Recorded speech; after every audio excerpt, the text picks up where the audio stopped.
very honored to have this briefing today with four excellent experts, activists, engaged people in an issue that is very, very important for us at Arab Center, and that's the Syrian situation, and particularly today as we face a very serious dilemma, which is the all of a sudden the Arab rush to rehabilitate Mr. Assad and his regime in Damascus.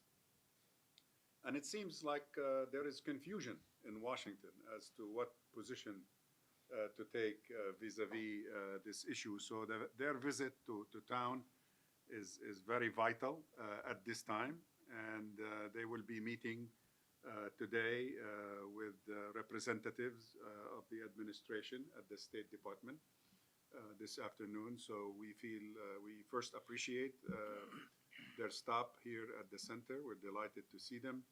And my colleague in a minute will introduce them. But let me say that, again, this specific issue right now is the number one issue in the region. As you know, the increased kind of hyped Arab diplomacy is all over the place. You see foreign ministers and prime ministers and going back and forth in an attempt to secure a consensus, an Arab consensus before the Arab League meeting that's coming soon with regards to this issue. So with that as an introduction, my colleague, Dr. Radwan Ziadi, who handles the Syrian portfolio here at Arab Center, and will introduce our guests, and then we will proceed with divide our time in half between a presentation, a briefing regarding these issue and its implication, the implication of this issue regionally and internationally, and then we'll spend the balance of our time in Q&A and the art of conversation. Thank you for being here, and let's go ahead, Radwan, please. Yes, good morning. Thank you, Khalil. Thank you, everyone, for being here. My name is Radwan Ziada. I'm the Senior Fellow at the Arab Center, Washington, D.C.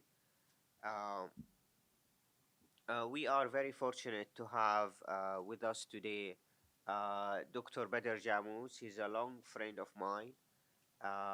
He's a former diplomat, and now he's the head of the Syrian Commission for Negotiation. But also, by surprise, we have also Sheikh Salem al-Meslet.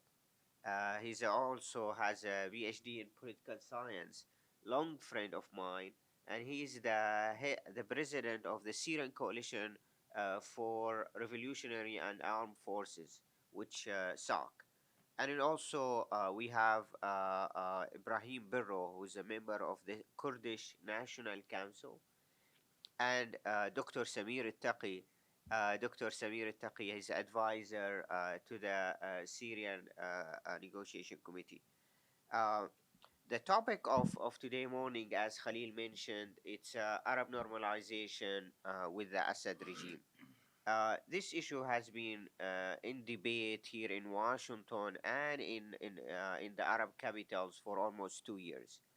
Uh, in 2012, early 2012, the Arab League decided to unseat Syria from its seat at the Arab League.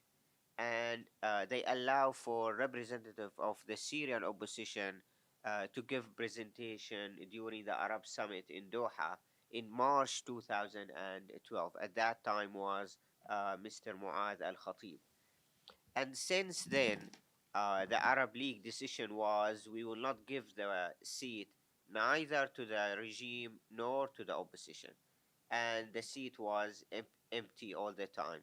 And the United States support that position.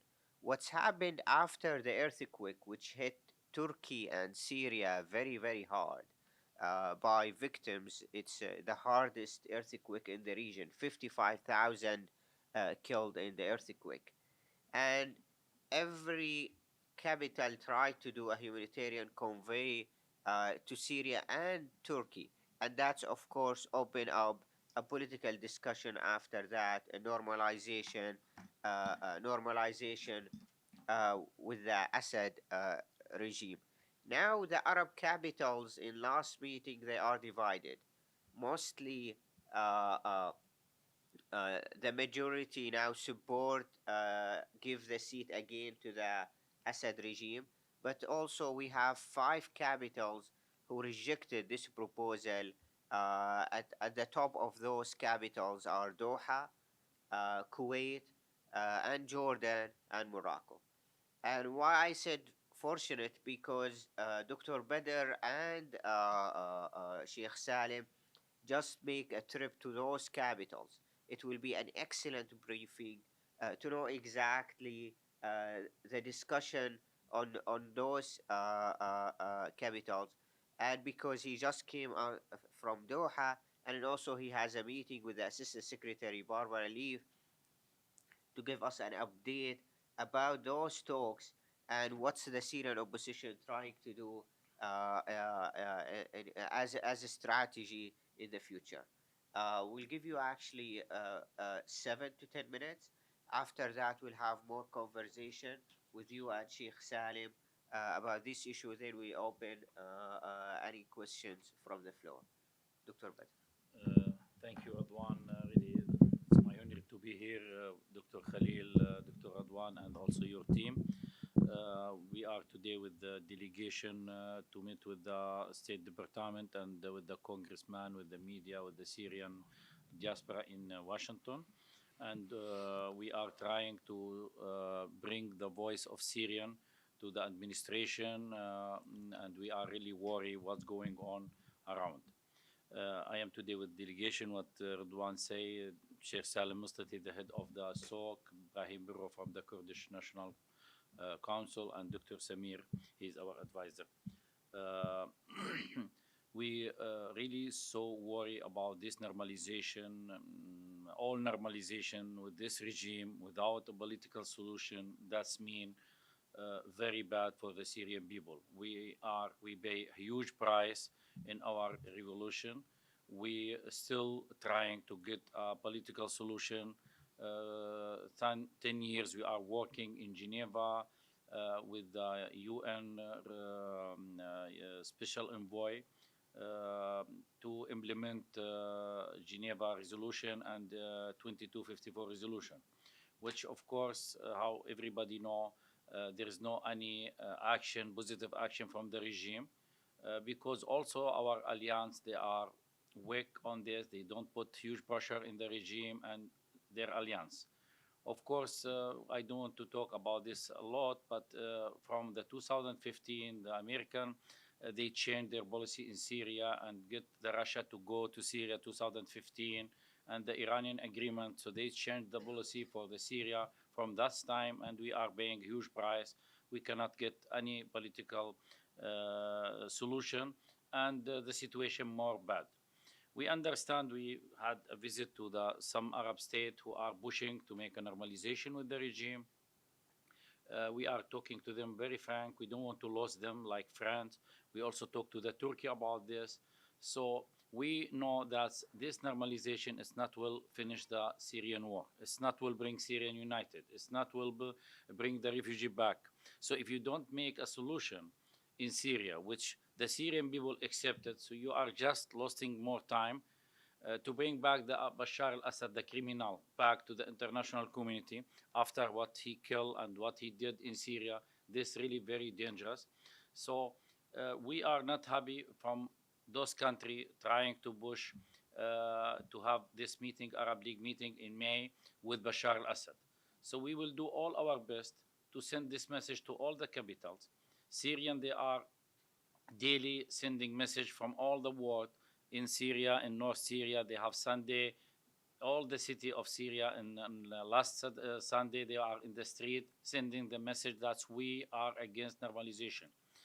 Even our people in Berlin, in London, in Brussels, in Washington, they are trying to send their voice to the capitals. So we are really today in Washington. The most important for us to send this message to the United States, to the administration. They have to work more hard. They have to put scissor back. Anybody will make normalization with the regime. They have to use Caesar, which you know about Caesar files, how many people killed by this. We have to use it to stop normalization if they don't have political solution. We need a political solution. We are ready to any negotiation. When we talk to our Arab friend, we say, if you have any new initiative, please put it on the table. We are agreed to negotiation, which means we are not just, we don't want any solution. We understand they are feeling that there is no solution for all 12 years now. They see the Syrian file more complicated, so they want to find any solution. But any solution, maybe it's interesting for them, but not for the Syrian people. We don't pay this huge price to go back to just solution that's go back to Syria and nothing happening all these 12 years. So this is our message to the administration. We will meet with the people, can help us on this. In Washington, in Brussels, we have visit to Brussels after Washington. We are going to London, we are going to Berlin, to Paris, and also we will visit some Arab states. So this is the main message from the Syrian opposition, who are represent the Syrian people. We are not represent ourselves. We are represent the Syrian people, what they need after their 12 years from pay this huge price. So I am sorry for my English. I'm trying to explain. Yeah. So I will try to be. I think it's good to have questions. It will be more interesting to know what you are thinking, what you need to know from us. It will be more interesting, and in this we can answer other questions.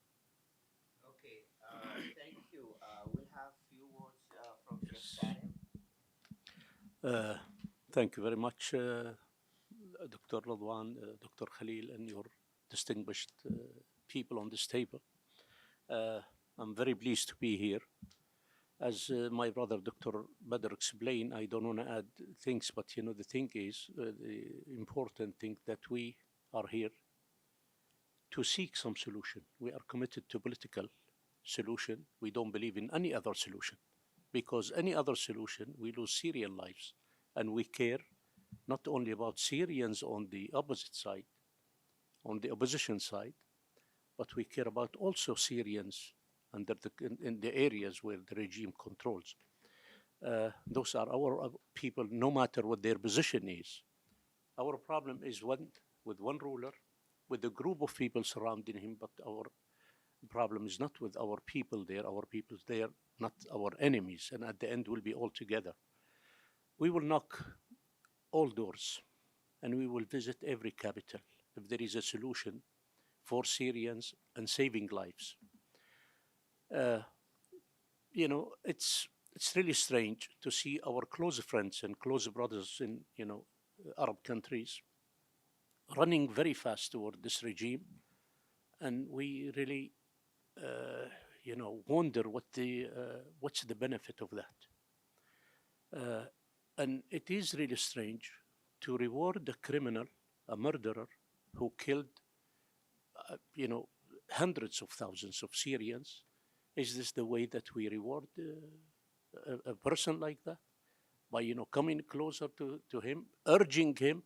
If there is a pressure on these countries, then, you know, everything can be solved on the table. If there is a problem for Saudi Arabia in Yemen, it can be solved. And I believe they met with Iran. And it is for us, you know, Saudi Arabia is our home. Qatar is our home. Saudi people are our people. Qatari people are we care about their security as much as we care about, and safety as much as we care about, you know, ourselves or our, you know, families. But there is no benefit, and bringing Assad, it's not bringing Syria or Syrian people. Bringing Assad is bringing the Iranian agenda. And the region suffers for many years from Iran, the country that really export terrorism, threaten the stability and security of the whole region. And you know that more than I do. And we explain it to Saudis we met, to Emiratis we met. But it's not, you know, solving this problem. It's not knocking the door of Assad, because, you know, they should really realize, you know, the price that Syrians paid for this one. You know, any country that gave to my people this one in the beginning of the revolution, we still remember that we got this one from our brothers. So we cannot really say anything, but we go when it's a friend or a brother, we go and knock on the door and say, wait a minute, there is a mistake.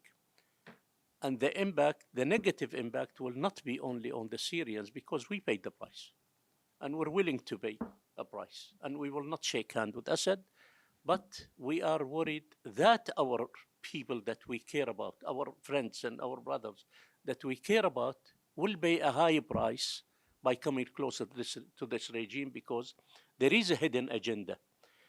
The chair in the Arab League for Syria should be for Syrian people, not for Assad. It will not be Assad only. It will be an Assad face. But what's behind it is a big and dangerous agenda that really threatens the areas. I'm sorry, I talk really much, but it is important that we meet with people, and especially with you here. And, you want to hear what's going on back in North Syria or, in our institution or organization. But what's important for us, really, to hear from you, to hear your advices. One hand cannot clap. And we need your help, and your help comes in advising us what we should do, because we are in the capital, and I mentioned this to American officials. Last October, I met Ms. Barbara Leaf at the State Department here in Washington, D.C., and I said every country has a key to open a door, but the state has a master key that opens every door. So when that key will be used? Thank you very much. Thank you. Thank you for an eye-opening remarks. Appreciate that briefing. If I may, I would like to start with the first question. Based on the meetings that you both mentioned, you knocked on quite a few doors, and you're to be commended for that. That's what diplomacy is all about. And what are the Arab parties, you describe them as your friends, who are rushing toward rehabilitating Assad at this time? How are they justifying their policies? How do they explain their policies to you? Thank you. Very good questions. And it was for us also surprise when we are talking to them about this. We don't see any change from the regime to give them this running about bring him back to the Arab League. The idea was from their side that we have to stop in our Middle East or in our area these all problems.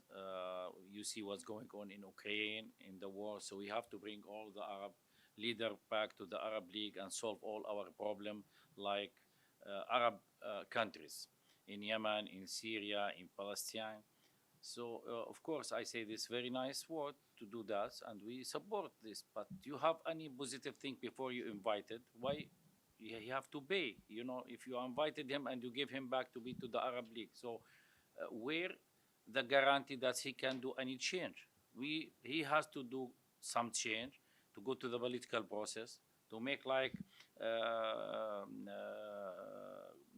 change in the constitution, how we are asking, for example, transition government body to can lead Syria after this war. You cannot lead Syria by one side. Today we cannot believe that the regime, he can bring us to the safety place after he killed these people and damaged the country. So we need natural safety environment. We need transition body who can lead Syria for this situation, and after that you can bring him back. You bring the Syrian state. You can bring the Syrian people, not the Bashar al-Assad, who will be after the transition lead Syria. We are talking about election in Syria to bring all the Syrian back to Syria. So there is no any guarantee from your side. We don't see anything today. Even we are hearing about the Jordanian initiative or Arab initiative or Saudian, but we don't see in the table anything until today. All what we are hearing, it's really for us interesting to just to talk about detainees. Very important for us, detainees. We are fighting a long time to see these detainees out if they're still on life, actually.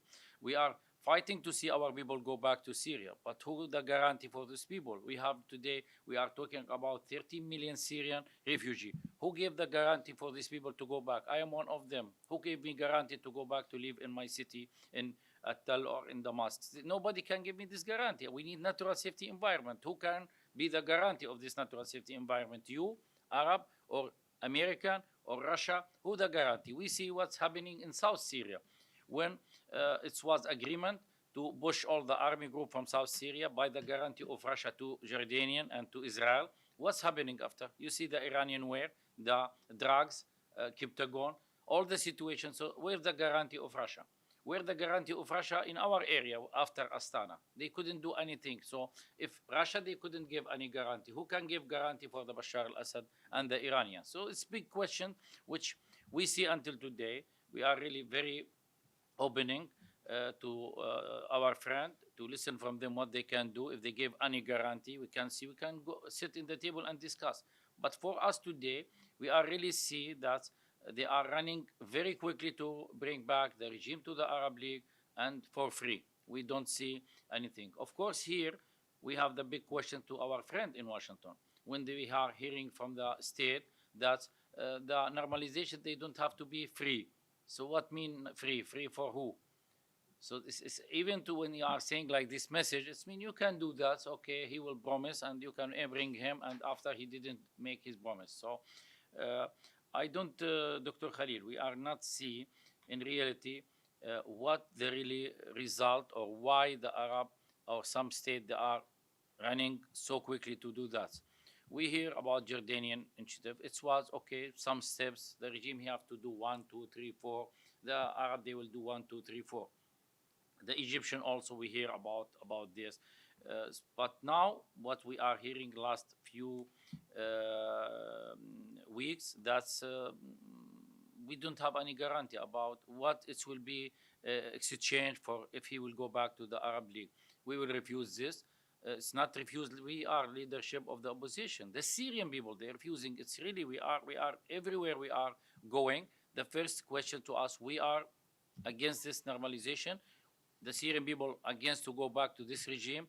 Even the more bad life in the camps, in Jordanian camps, in Lebanon, you know, the situation very bad, but nobody going back.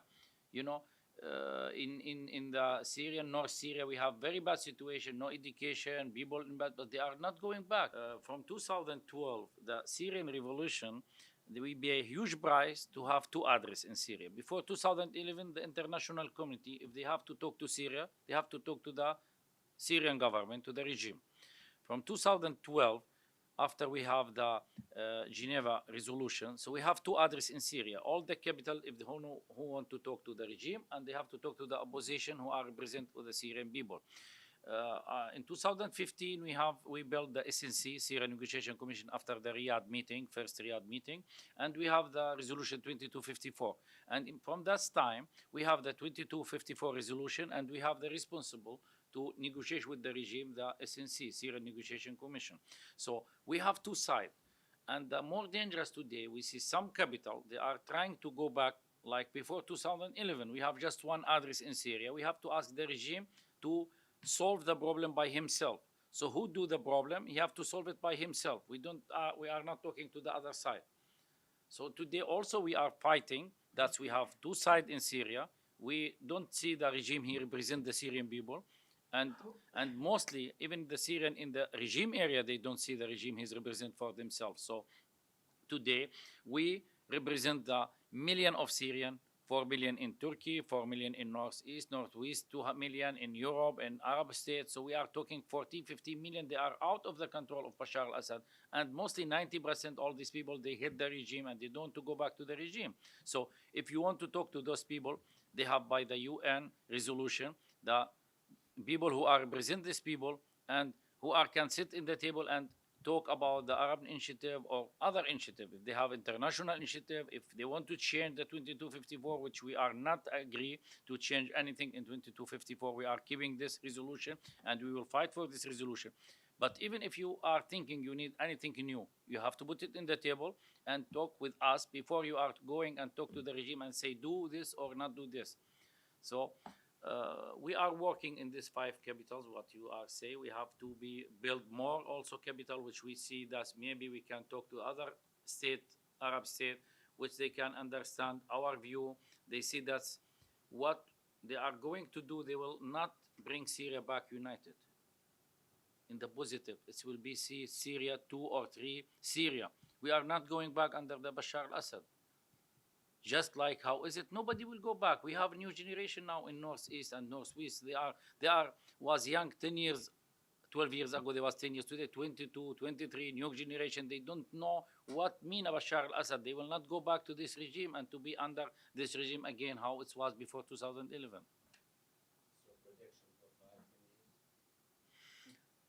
You know, we are trying, of course, we need to see Syria after 10 years united. We need to see Syria after 10 years to go back all the Syrian. We don't want to see this Syrian from the regime area or this from the northeast or this from the northwest or this from outside.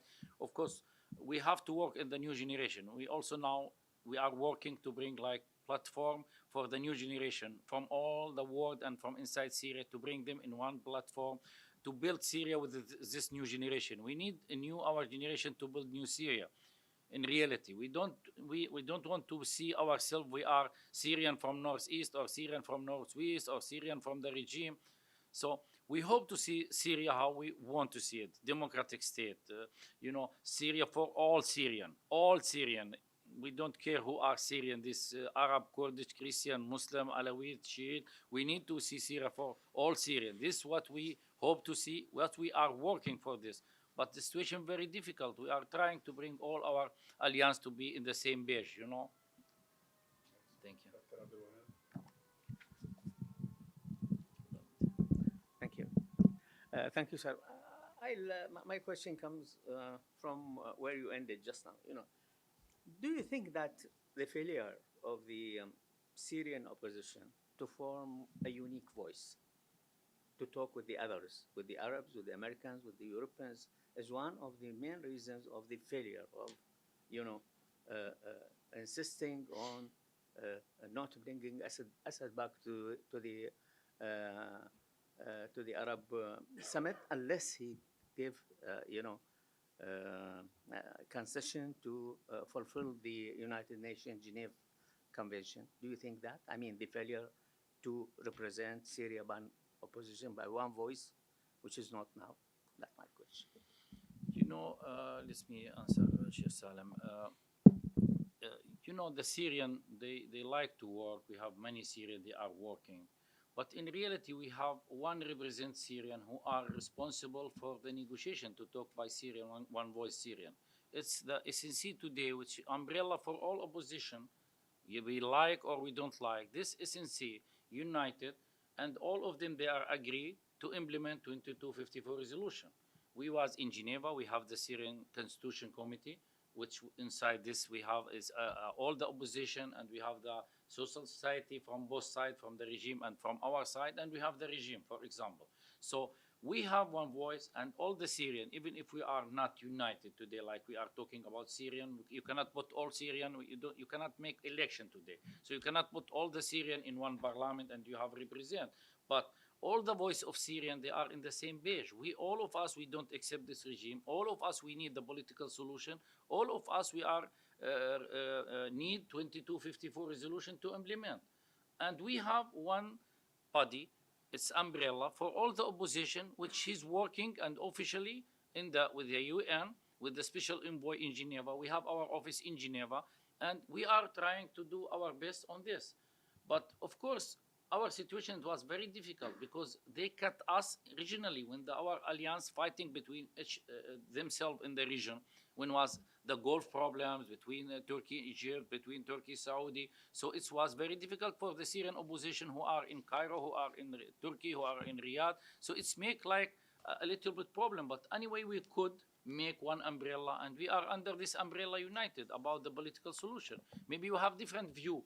You cannot put all the opposition, they are thinking the same. You have Islamists, you have Kurd, you have Arabs. So we, all of us, agree on political solution, agree on 2254 resolution to implement. So this, I think, excuse some capital they are using to not find a solution. Who are cut the Syrian opposition? They. Who are doing all these problems? Mean this we understand who make the Cairo platform, who make the Moscow platform, who make so it's not our Syrian we do it. In the end, all of us, even the army group inside the SNC, all of us together in one body. So we are today here, for example, Sheikh Salem, he the head of the SOC, Syrian coalition. He's with we are in one delegation, you know. Kurdish, they are with us also. We have other independent with us in the hotel. They came with us. We have from Moscow platform. We have Hayat al-Tansir. All of us, we are together. And we was last month in Geneva, met with Pedersen in the same table. We are talking the same word. We are repeating the same hope that we need a political solution as soon as possible. Implement 2254. If I may add something, you allow me, please. It's this really, we always face this question, but you know, everywhere, wherever you go to any country, there are many political parties that they have different visions, different views, different opinions, but they have some common factors. Syrians, you know, we always, wherever we go, to some, you know, meet with some officials in different countries. They say opposition not united. Opposition, there are differences there. Fine, you know, this we can solve it ourselves. But at least do your, you know, you have a responsibility on your shoulder towards Syrian people. Resolution, you know, Geneva communique. Since that day, we committed to the, you know, we have committed to the political solution. Geneva communique, June 2012. Then the negotiations started. That was in the absence of Syrians. It was done, but the presence of Syrians was 2014. And after that, Syrian did not sign 2118 or 2254. It was signed by members of Security Council. Why they don't really, you know, it is the resolution that they suggested, and they really decided, and they sign it. Fine, okay, let's implement this one, and we're fine. We don't want anything else. You want to keep Assad until 2005, at least say something. We know that somebody cares about these Syrian people. This is the issue. It's not a matter of unity or not united. The matter of there is no will to bring a solution to Syria. Any other questions, please? Thank you. My name is Chad Brennan. I'm the Government Relations Officer for the Syrian American Council. It's good to see you again. I had the chance to meet with you when you were here, hosted by the Atlantic Council. Yes. I've asked you this question. I'm going to ask you it again. I asked you your impressions because you had already met with Secretary Leaf before that event. You said you were very positive about it. There were initiatives there. Obviously, you're back, and it's a little bit different situation. In addition to meeting with her, my question is are you meeting with Brett McGurk at the White House? I think that everybody here understands full well who the puppet master is about policy, because Barbara Leaf worked under McGurk before her current post. So that's my question there. In terms of, as a policy point, I think it would help as a bit of advice to say that the objective of normalization for some of these countries seems to be establishing stability in Syria. Whether it's not just necessarily a solution to the conflict, it keeps things as they are. Now, Brett McGurk has always stressed that part of the policy review was stability is important. Stability not just for Syria, but for the region. So as a point to make to us officials is that what you're hoping for is going to be the exact opposite of what you're going to expect, and explain that position. I mean, I would highly stress that in engagement with U.S. officials going forward. Thank you. We have to ask them what they mean by the definition of stability. This is the question. If Bashar al-Assad, if he will go back to the stay or normalization or the Arab League, the Syrian, they will go back. If the terrorists will stop, if anybody will go to build Syria, economic build Syria, is Syria will go united? It's many questions here. Is Bashar al-Assad, he can do that? We should today have 42% of Syria out of control Bashar al-Assad, northeast and northwest. We have the south of Syria, with the Russia. They take responsibility for this area, which also almost 10% of Syria. Now, for a year, they cannot make stability in this area. With Russian power, with the regime, with some money from the Gulf, and they couldn't do that.